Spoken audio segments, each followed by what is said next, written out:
Hi, I'm Lou. The front PTO shaft on my Ford 821 just broke and disabled the end loader, and today we're gonna fix it.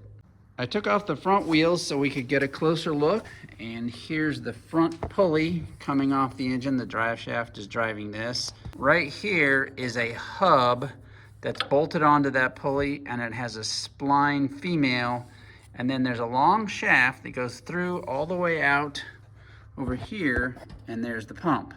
Right here you see this metal tube called the axle pin. That's what is the pivot point for the front axle.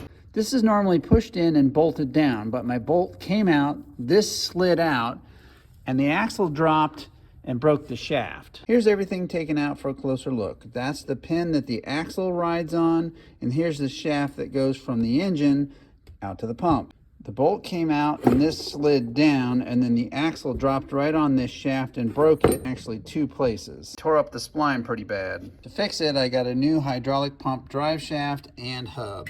We'll pull the key out of the old shaft and put it in the new one. The pin got damaged a little bit as the shaft rubbed on it there and there, but I think I'm just gonna cut this clean with the angle grinder and call it good. Kind of tight working space, but these bolts come out with a 5/8 inch open end. Do not drop those screws down in that well, but if you do, use a magnet and a stick to get them out. All the bolts are out, and here's the new hub with these nice rubber grommets. You can see on the old hub, they're completely shot. There's our new hub bolted in. In goes our axle pin.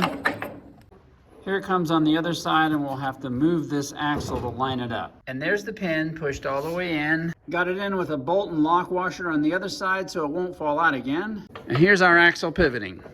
In goes our new shaft, all the way through into the hub. This guy connects that keyed shaft to that keyed shaft, and it has set screws for both. That's connected, but the shaft is a little shorter than the old one, so these mounting holes no longer work, and we're going to drill new ones. Since the hole was so close, I just cut it over like this. The bolt will go in there and attach to this. Here we are, all back together. Here it is, up and running, and we have our hydraulics back.